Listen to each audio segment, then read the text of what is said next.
ભરૂચના હાંસોટ પંથકમાં વહેલી સવારથી અવિરત વરસાદ છે। બસ સ્ટેન્ડ નજીક ઘૂંટણસમાં પાણી ભરાયા છે। રસ્તા અને બજારોમાં જાણે નદીઓ વહેતી હોય તેવા દ્રશ્યો સામે આવ્યા છે। ભારે વરસાદને કારણે નીચાણવાળા વિસ્તારોમાં પાણી ભરાઈ ચૂક્યા છે।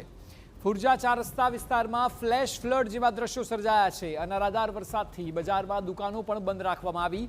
અનેક દુકાનો પાણીમાં ડૂબી ગઈ હોવાનું વેપારીઓ દ્વારા નિવેદન આપવામાં આવ્યું છે।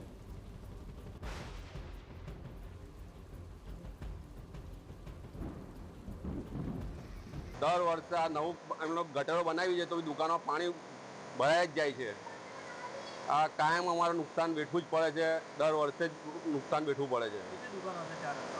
4 રસ્તા પર તમારા ગાંધી બજાર સીધા લગભગ 70-80 ની ઉપર છે, પણ વધારે છે, પણ ઓછી નહીં આવે। દુકાનો પાણી ભરાઈ જ જાય। આખી આ રસ્તો આખો પાણી ભરાઈ જાય। તે જ રસ્તો મેન રસ્તો છે ને મેન બજાર છે ને મેન રસ્તા પર પાણી દુકાનો ભરાઈ જાય છે। ના લોકોએ કામ કર્યું છે પણ તો પણ આ પાણી ભરાઈ જાય છે। ભારે વરસાદના લીધે લોકો બજારમાં ફસાઈ ગયા હોવાનું પણ સામે આવ્યું। ધોધમાર વરસાદના લીધે શહેરના મુખ્ય માર્ગો પર જાણે નદીઓ વહેતી થઈ હોય તેવો પ્રવાહ જોવા મળતા અનેક લોકો અટવાયા છે। સ્થાનિકો પણ હાંસોટ બજારમાં ફસાયા છે।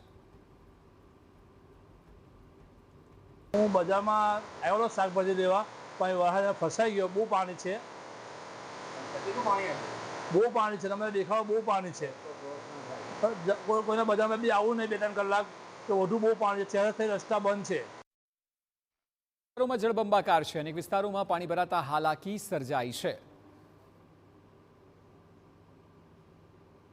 દક્ષિણ ગુજરાતમાં ભારે વરસાદની હવામાન વિભાગની આગાહી 100% સાચી પડી છે અને વહેલી સવારથી ભરૂચમાં મુશળધાર વરસાદ વરસી રહ્યો છે। હું આપને ભરૂચના કસક વિસ્તારના દ્રશ્યો બતાવી રહ્યો છું, જ્યાં આપ જોઈ શકો છો કે વરસાદી પાણીનો ભરાવો સ્પષ્ટ દેખાઈ રહ્યો છે। ભરૂચને શહેરનો આ પ્રવેશ દ્વાર સમાન વિસ્તાર છે, જેમાં ભરૂચના કસક વિસ્તારને ગરનાળા સાથે જોડતો જૂના નેશનલ નંબર હાઈવે નંબર 848 ને જોડતો, જ્યારે ભરૂચ શહેરને જાડેશ્વર નેશનલ હાઈવે સાથે જોડતા તમામ માર્ગો પર વરસાદી પાણીનો ભરાવો સ્પષ્ટ નજરે પડી રહી છે। વાહન ચાલકોની પરિસ્થિતિ જે રીતે કપરી છે તે સ્પષ્ટ દેખાઈ રહી છે। તો સાથે સાથે આજે સવારથી શાળાઓમાં પણ તંત્ર દ્વારા રજા જાહેર કરી દેવામાં આવી છે। વાહનો ચોક્કસ વરસાદી પાણીના ભરાવામાંથી નજરે પડી રહ્યા છે। તો સાથે સાથે જે પ્રકારે આ વરસાદી પાણીનો ભરાવો સતત થઈ રહ્યો છે તે જોતા વાહનો ખોટકાવાની સમસ્યાઓ પણ સામે આવી છે। અને આ તમામ વચ્ચે જે વહેલી સવારથી જે વરસાદની માહોલ છે, તે વરસાદ વરસી રહ્યો છે।